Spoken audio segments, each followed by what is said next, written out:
In 1942, New Guinea was divided into two territories. Papua New Guinea was under Australian control. Dutch New Guinea was under Holland's control.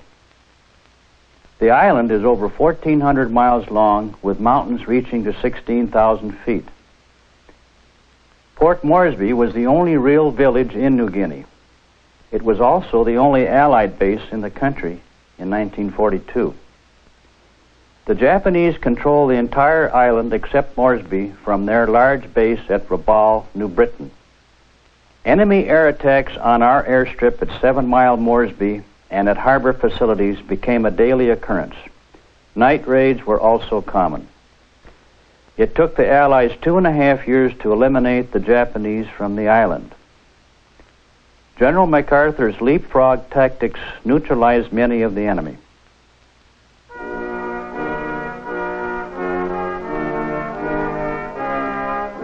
Our chaplain conducting Easter services at Mariba, Northern Australia, 1943.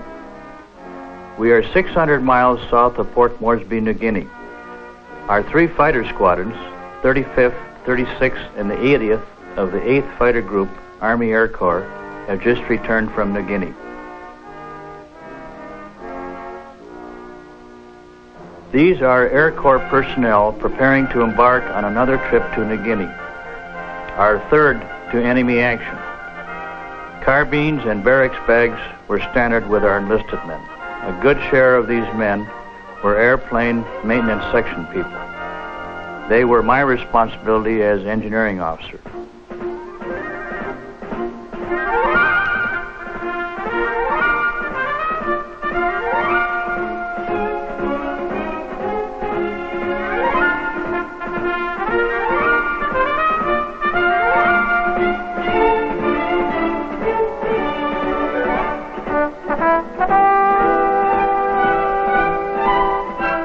These are pilots and ground officers getting their first promotion. Note the variety of uniforms. Mostly Australian clothing, including shirts, shorts, and fleece-lined flying boots.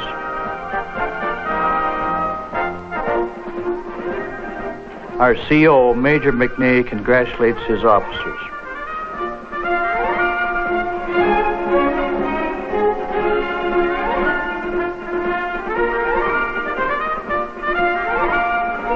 Lunchtime for our pilots, including Aussie beer. The Jeep, however, is the only one that's loaded. Our GIs leaving on a 2.5-ton truck.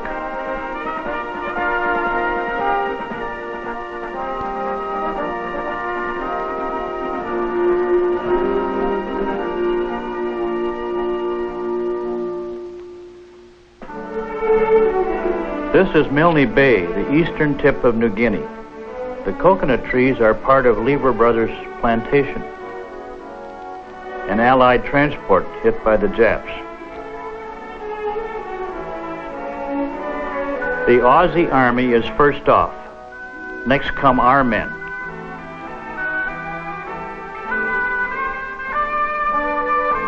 Milne Bay was wet, muddy, and malaria infested. Practically all our men had malaria at one time or another. I had it twice, along with a bout of dengue fever. Our campsite with toolboxes and cots prior to setting up tents. Camp and fighter strip are in a coconut plantation. Note the cots with mosquito nets. An Aussie torpedo bomber coming in. These are P-39 Airacobras landing on metal matting.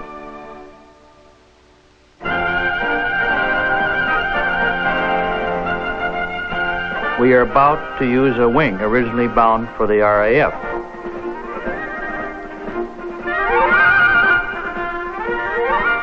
After a rain, water and coconuts.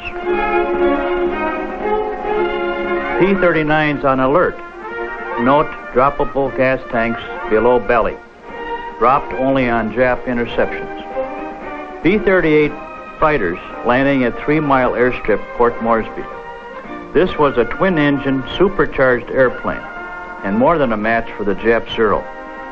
At one time, each of our group's 3 squadrons had different aircraft, P-38, P-39, and P-40s. Maintenance became very difficult.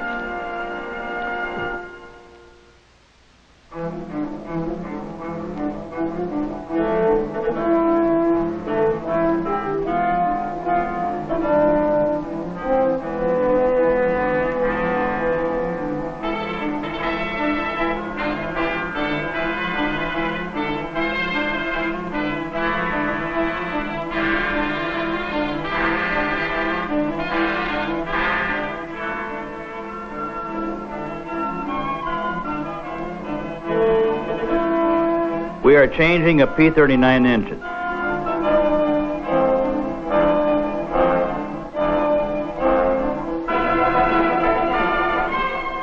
Note engine is behind cockpit. The engine drive shaft extended below the pilot to prop gearbox. Because of this arrangement, we fired either a 37 millimeter or a 20 millimeter cannon through hub of propeller.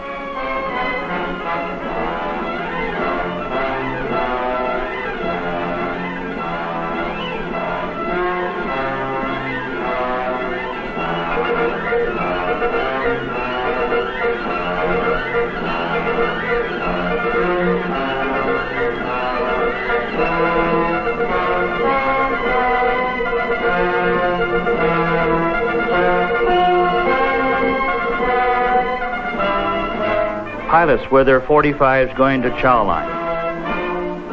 GIs in the chow line. All our water had to be boiled. Our bake shop.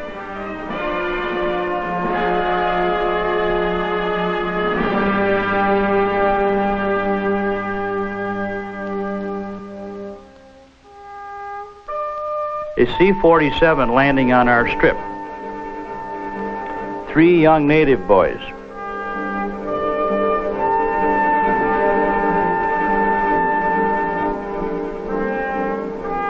Our camp at Milne Bay. Palm-thatched buildings were common. P-38s from the 80th Squadron. These are unrehearsed pictures of pilots after returning from mission against the Jap Zeros. They shot down several Zeros and naturally are excited. Each pilot wears a life vest, 45 pistol, and knife. Fighter pilots were lost frequently. Not only in combat, but weather and operation accidents took their toll. Flights were made of 4 planes each. We usually could get 16 P-38s available for each squadron's mission. Each squadron's complement was 25 airplanes, but rarely did we have that many.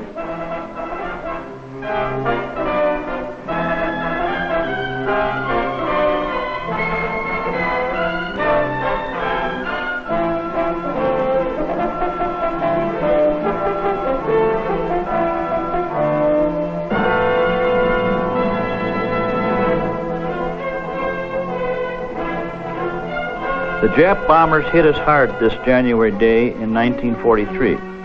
These pictures are at our bomber strip at Milne Bay. Our trucks, gas tankers, bombers, and fuel dumps were all casualties. We tried to disperse both bomber and fighter planes. You will note coconut logs used for airplane protection in the revetments. As I recall, we had very little warning this time, resulting in our fighters not making contact with the Jap Betty bombers before their bomb run. These bombers were coming from Rabaul, New Britain, the large Japanese air base north of us.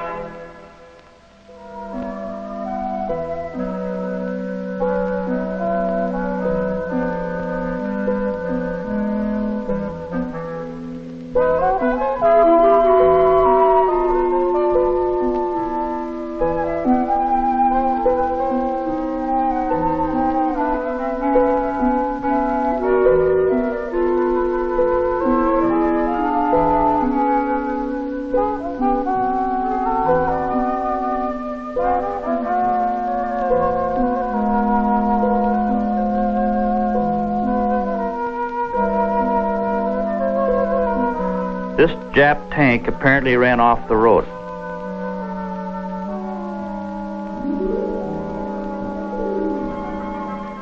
Jap prisoner with Aussie guard. A New Guinea sunset.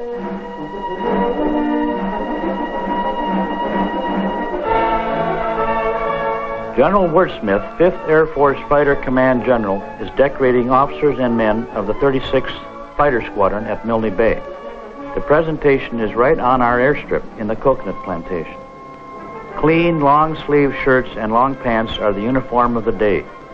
My men usually worked in shorts only. However, later we found that this was a bad malaria area, necessitating more body covering. We were taking quinine at first and later Adelphi for malaria. The yellow-nosed P-38s of the 80th Squadron are coming in from a mission. This was our leading squadron of the 8th Group, with 203 confirmed Jap planes to their credit at that time. Each squadron had different colored nose cones.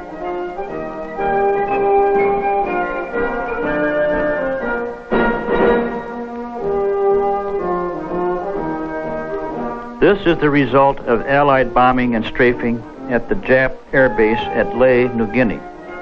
These are Jap Zero fighters and Betty bombers.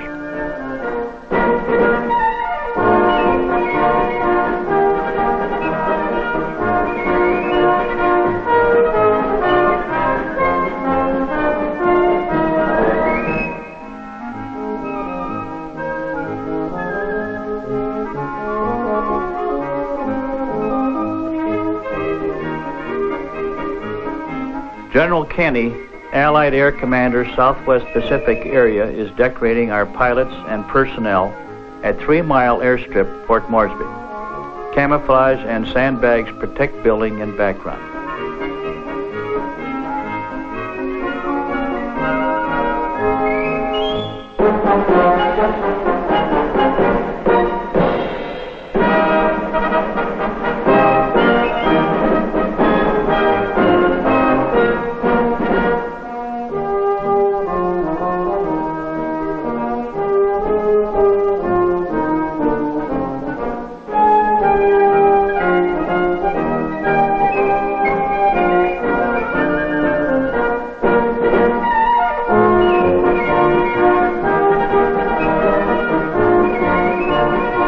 Engine change on a P-38. Maintenance on this airplane was much greater, mainly because of 2 engines. We were fortunate to keep 16 out of 25 in flyable condition.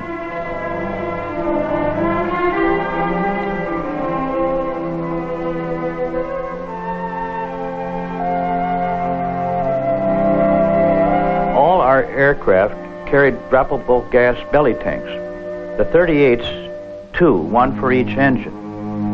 Upon interception with the enemy, the tanks were dropped and the airplane went into combat with full wing tanks.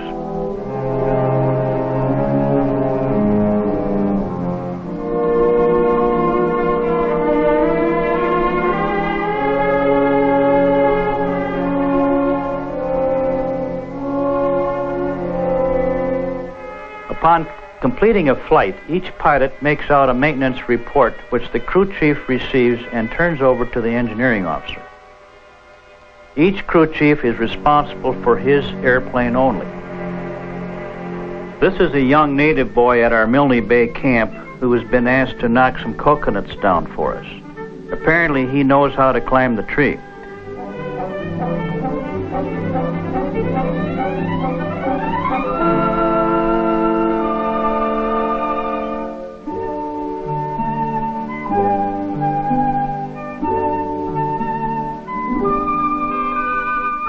Someone told him that he would have a cigarette if he did the job. Even the natives cried sometimes.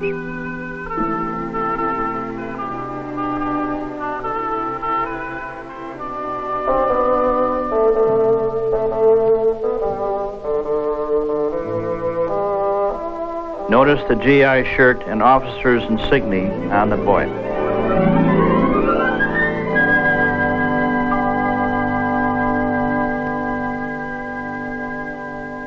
B-25 Mitchell bombers are about to take off from our airstrip at Nadzab, north coast of New Guinea. They are to bomb and strafe the Jap air base at Hollandia, 800 miles west. For strafing, the B-25 was modified by adding 2 50 caliber guns on each side of the fuselage, along with the 450s in the nose, gave the B-25 a total of 8 50s firing forward.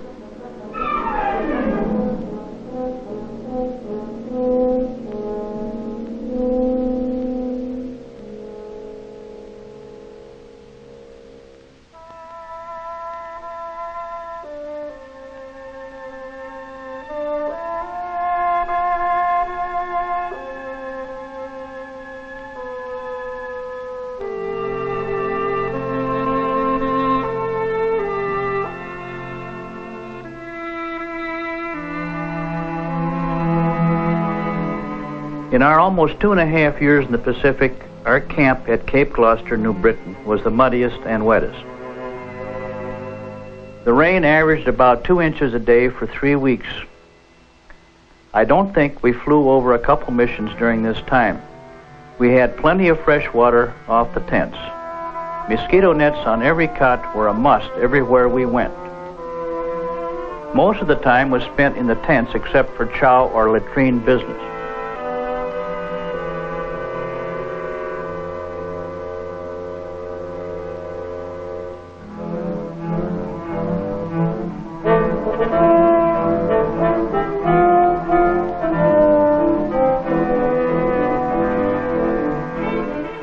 We are in a B-17 4-engine bomber flying over the New Guinea mountains.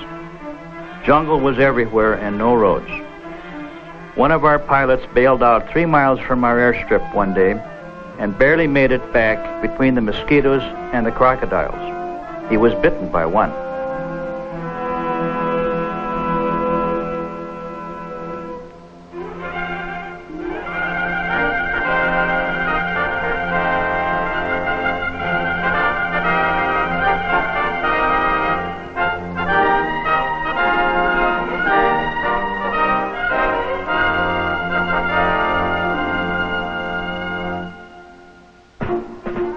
We are at our rest camp in northern Australia.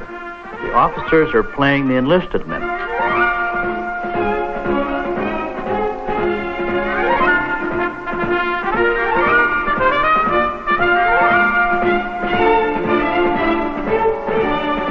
The umpire with cigar behind the plate is a B-17 pilot.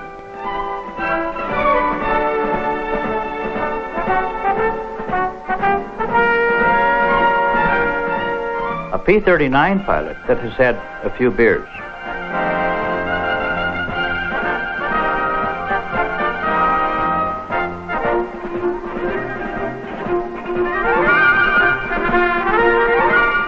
Australian beer was good, but sometimes green. The men put it in anything. They hadn't had a beer for 6 months.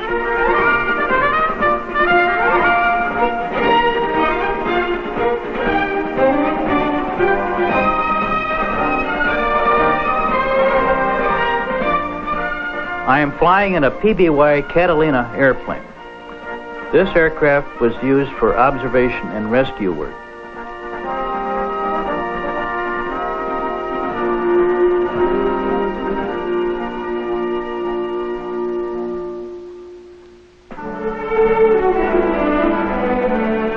We land on a river to pick up a downed pilot, an Aussie officer.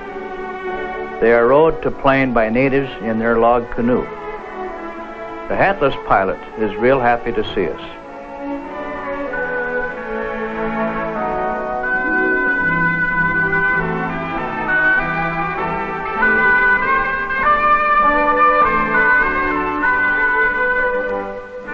Another sunset.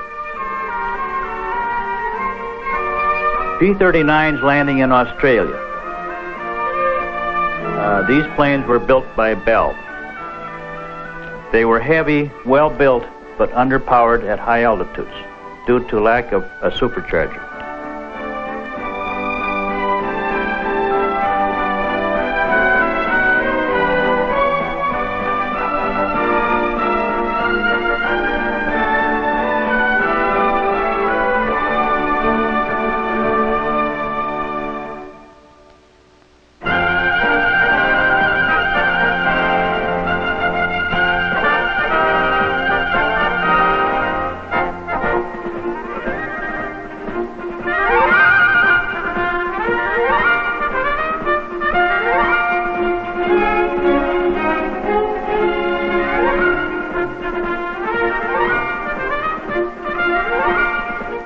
a preface on the next scenes, money didn't mean anything in New Guinea.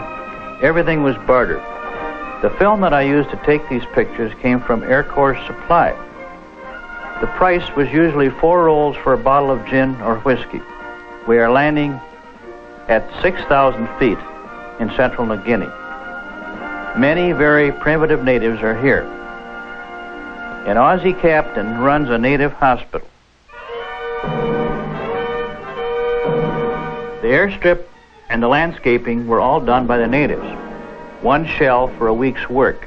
1 shell buys a wife, 2 shells buy a pig.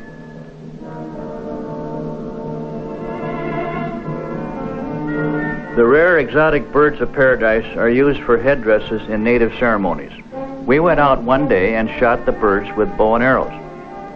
The natives then stuffed them with grass. The Aussie captain taught the men the game of soccer. The men wear tree bark around the waist trimmed with grass for the bustle. There are many varieties of birds of paradise. The red and yellow varieties are the most common. The men could have as many wives as they could support. However, I did attend a native court where the wife appealed to the judge of the tribe and was released from her husband. The pig was the main source of meat.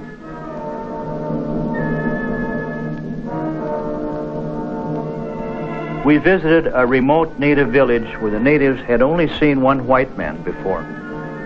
They had never felt cloth and became terrified at our jeep horn and lights. The Aussie captain is showing the chief pictures of himself. First time he had ever seen himself. The natives gathered one day with all their war paint, spears, bow and arrows. Apparently somebody saw Japs nearby.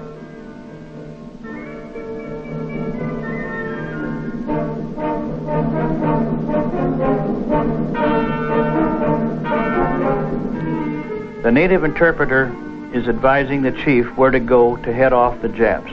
We were fortunate to get these pictures, as this was a real war party who actually did kill some Jap soldiers. Bird feathers for the headdress and bustles are common.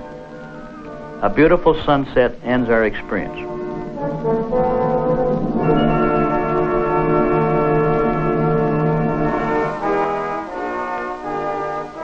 This is part 2 of First Fighters in New Guinea. Some of the scenes are similar to first real scenes. We begin with Easter at Mariba, Australia, 1943, having returned from New Guinea for rest. Colonel Wise, our 8th Group CO, was just shown. Baseball at Mariba, 1943. The enlisted men are playing the officers. The odds would naturally be with the men. There are more of them.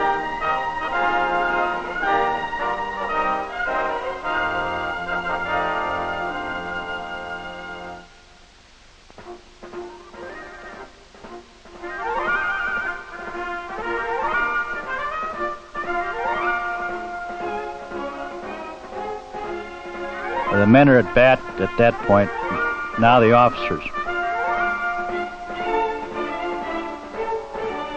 Rifle range for enlisted men near Townsville, Australia, 1942.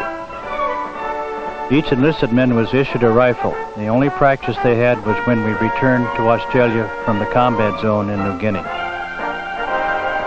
Officers all carried 45 automatic pistols. The pilots carried them in shoulder holsters, and it was hard to be accurate with a 45.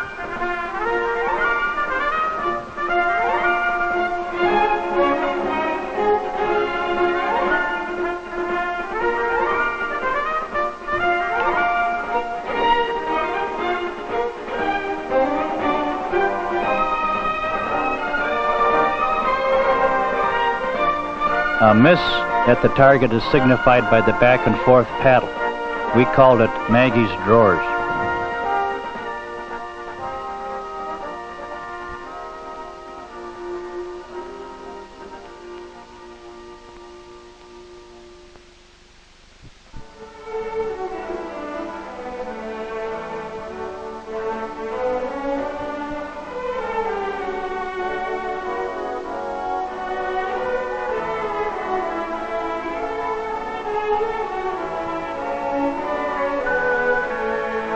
These are 2.5-ton trucks that the men are getting into now.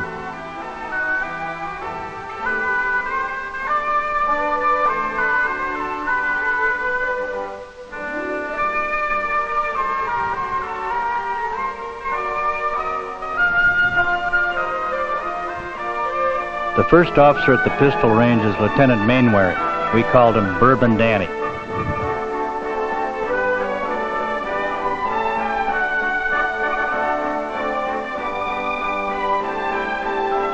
Lieutenant Mark Bothan, our ordnance officer in the 36th Squadron, instructs in the use of the .45 pistol.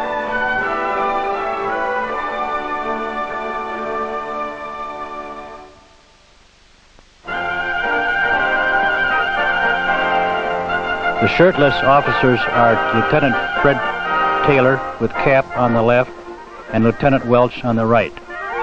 Welch came to the 36th Squadron after shooting down 4 Jap Zeros at Pearl Harbor, December 7, 1941. He later became a major with 16 Jap planes to his credit. Subsequently, he was killed in the States.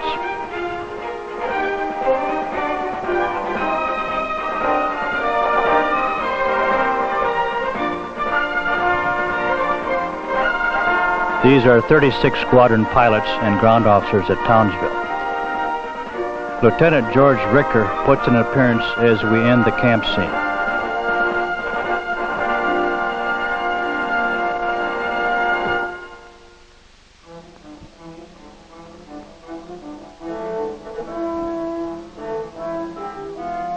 This is Captain Ming coming out of his tent wearing Australian flying boots. We catch Ricker again sitting on his trunk.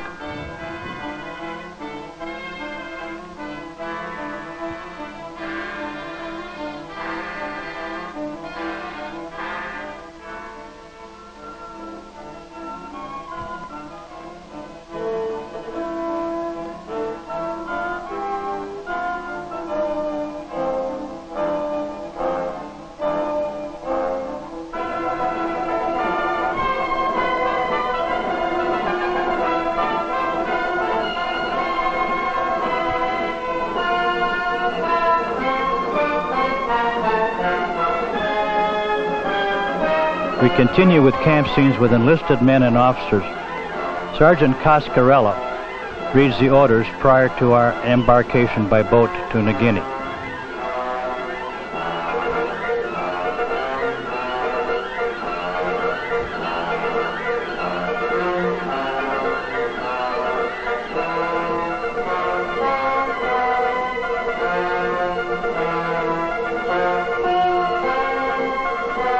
Boat trip to Milne Bay, New Guinea, fall of 1942. This is the Dutch ship, and we are going to New Guinea for the second time with Australian troops. The Dutch flag.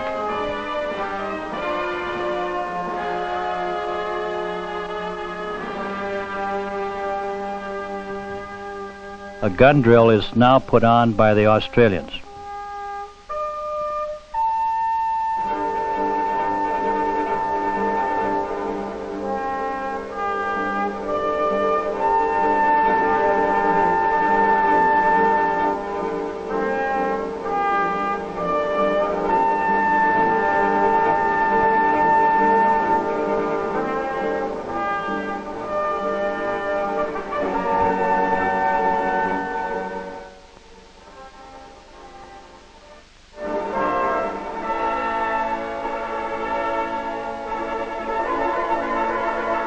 And New Guinea sunset.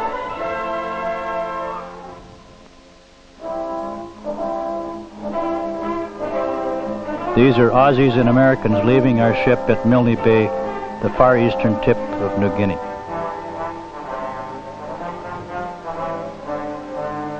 The Aussies carry everything with them.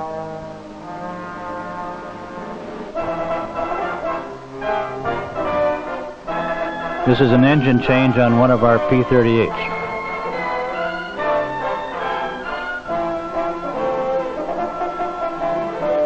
P-38s coming in from a mission. Each squadron had different colored nose cones. It was a very fine twin-engine fighter. The first planes in our 36th Squadron were the P-39s, and they are now on alert at our strip at Milne Bay. This is a native boy with our Sergeant Coscarella.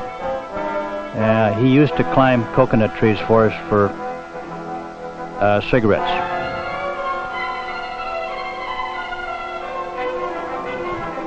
A P-40 in the background.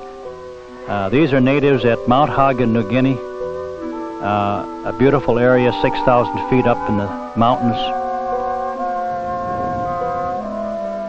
Talking to the chief.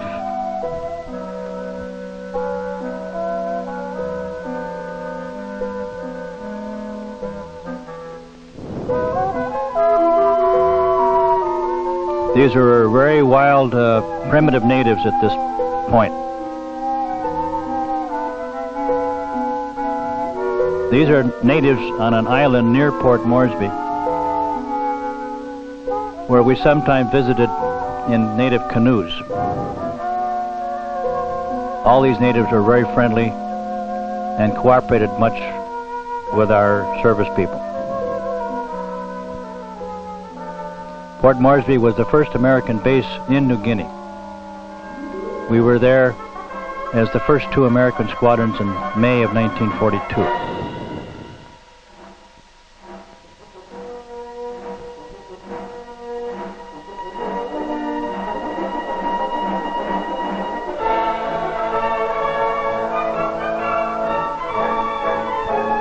The officer you see there was Lieutenant Hager of the 36th Squadron.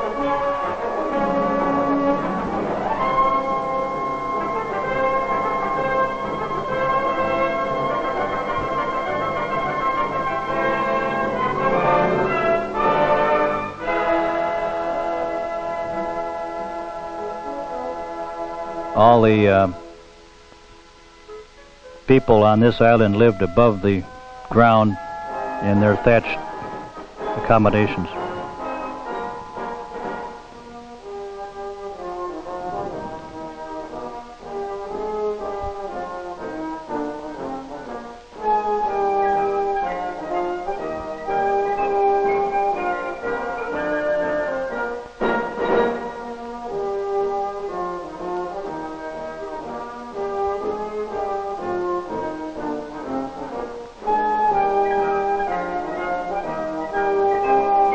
Beautiful falls near Port Moresby. I believe it was called Rona Falls. General Wordsmith on the left, the 5th Fighter Command General, is decorating our officers and men at Milne Bay, New Guinea. Note the pilot here who forgets to salute.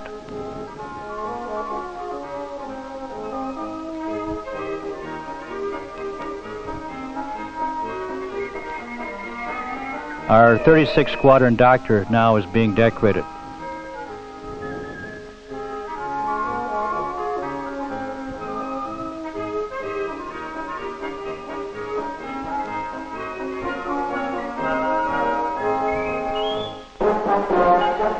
Our 8th Group CO, Colonel Wise, ends our scene.